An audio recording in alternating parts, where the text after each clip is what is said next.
50% लोग middle class होंगे, यानी लगभग आधा इंडिया मिडिल क्लास ट्रैप में फंसा हुआ होगा। आपको क्या लगता है कि ऐसा क्यों होता है कि एक इंसान जो मिडिल क्लास फैमिली में पैदा होता है वो मिडिल क्लास रहकर ही मर जाता है? और ऐसी क्या चीज है जिसने 500 मिलियन लोगों को मिडिल क्लास ट्रैप में फंसा के रखा है?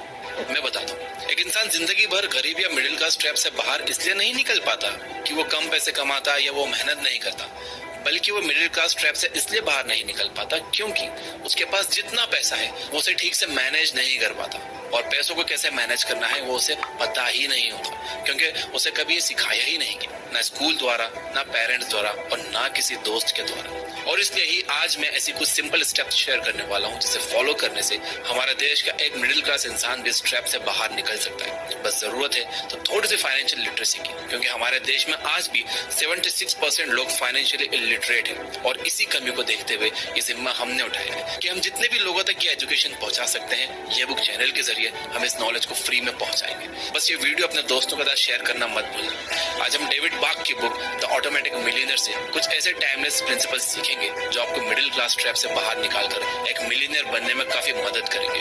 वीडियो में एंड तक बने रहना। तैयार हो तो कमेंट कर दो आई एम रेडी, क्योंकि जिंदगी बदलने वाली है। से एक फाइनेंशियल एडवाइजर थे और उन्होंने अपने 20s से ही लोगों के साथ अपना फाइनेंशियल नॉलेज शेयर करना शुरू कर दिया था। वो अपना नॉलेज उन लोगों के साथ शेयर करते थे जो अपने 40s और 50s में थे। एक बार जब डेविड अपने ही कैबिन में बैठे हुए थे तो उनसे उनके एक स्टूडेंट ने पूछा कि मुझे आपसे अपने फाइनेंसेस के बारे में सलाह लेनी है। तो डेविड ने कहा कि आप कल अपनी वाइफ के साथ आना, फिर बात करेंगे। तो अगले दिन वो कपल उनके ऑफिस आ गया। वो लोग दिखने में बहुत ही ऑर्डिनरी लग रहे थे, जिन्हें देखकर कोई भी ये कह देगा कि ये बहुत ही आम लोग हैं। डेविड के दिमाग में भी उस कपल की कुछ ऐसी ही ऑर्डिनरी इमेज बन गई थी।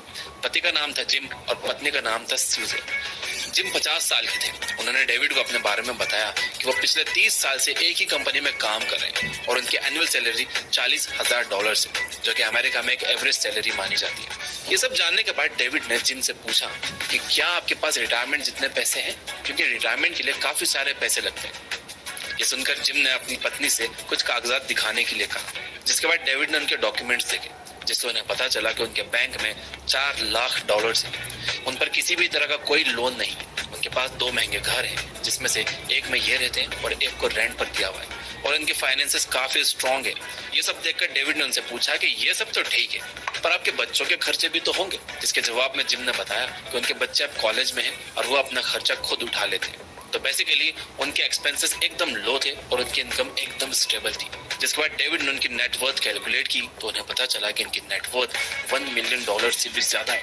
अपनी आंखों के सामने ये नंबर्स देखकर डेविड को शॉक लगा कि कैसे ये कपल एक एवरेज सैलरी कमा कर भी एक मिलियनियर बन गया है। जिसके बाद डेविड ने सोचा कि मुझे इन्हें सिखाने की बजाय इनसे सीखना चाहिए, क्योंकि जो चीजें मैं लोगों को वर्बली बता रहा हूँ वो चीजें ये कपल प्रैक्टिकली कर रहे हैं। तो डेविड ने उनसे पूछा कि एक एवरेज सैलरी वाला इंसान एक मिलियनियर कैसे बन सकता है। जिसके रिस्पॉन्स में उस कपल ने डेविड को 5 लेसन सिखाए।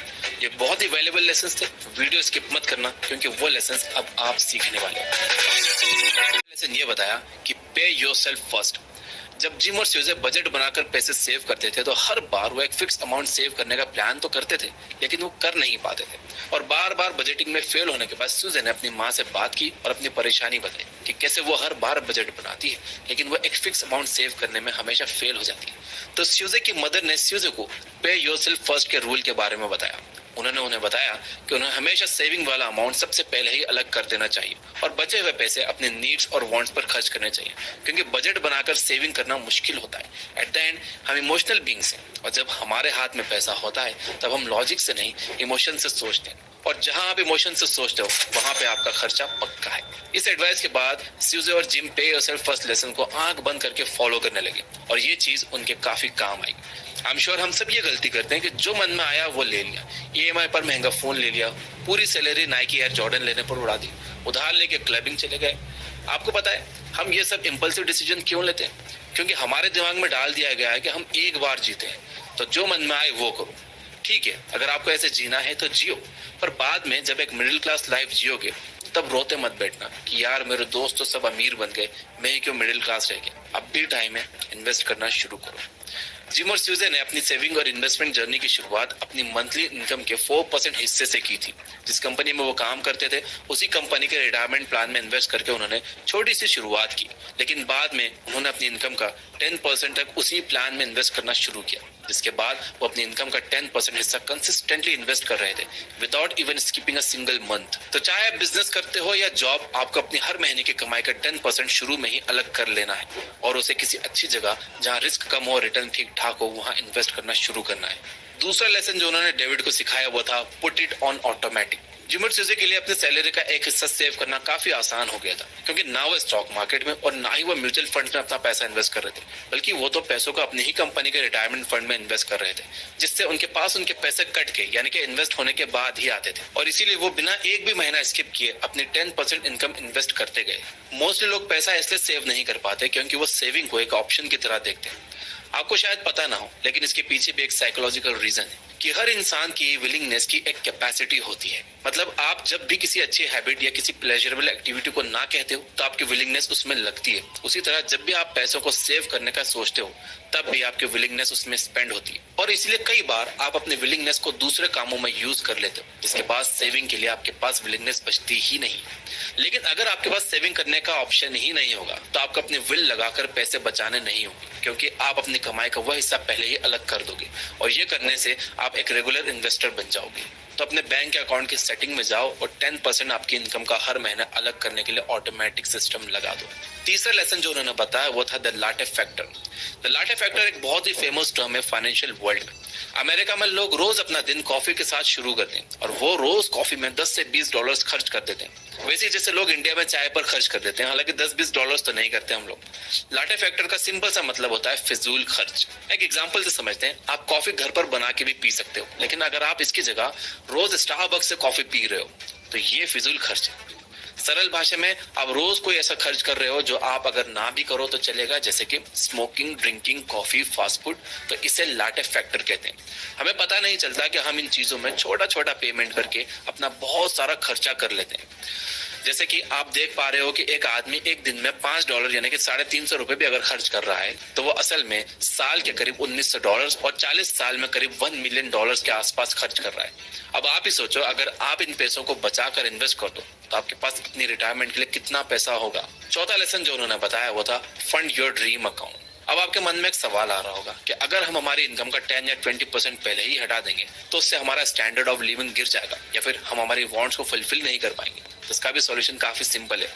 आपको एक और अकाउंट में सेविंग्स करनी है और ये अकाउंट का नाम होगा ड्रीम अकाउंट। अब आप अपने रिटायरमेंट के लिए तो सेविंग कर ही रहे हो, पर अगर आपको अपनी कोई डिजायर फुलफिल करनी है तो आप उसके लिए भी एडवांस में प्लानिंग करोगे।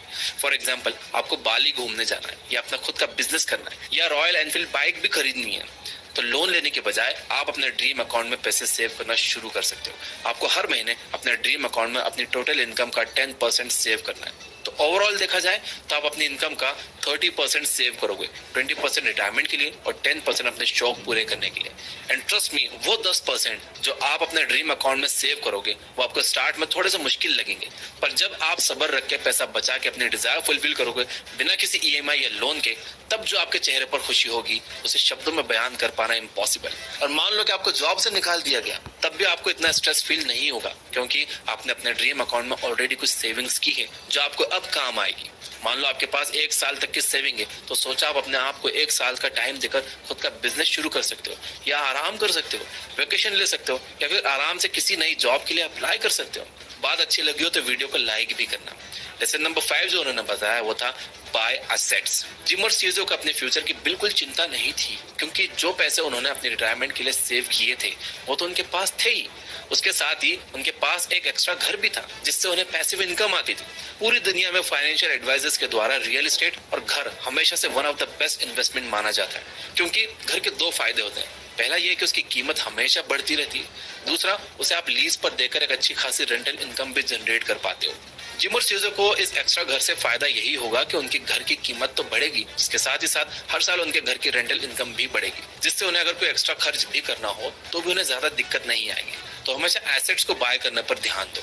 यहाँ तक देख रहे हो तो अफर्म करने के लिए कमेंट करो यस आई विल, क्योंकि याद रखना कि अफर्मेशन में बहुत ताकत होती है। उम्मीद है कि इन पॉइंट्स को फॉलो करके आप भी सेविंग स्टार्ट करोगे, फाइनेंशियली डिसिप्लिन बनोगे और हैप्पीली रिटायर हो पाओगे। सेफली इन्वेस्ट कैसे करते हैं, किस तरह से अच्छे स्टॉक्स को चुनते हैं, इसके लिए आप कॉफी कैन इन्वेस्टिंग बुक की समरी जरूर सुनिए। ये बुक पर आप keep reading, keep learning, keep growing.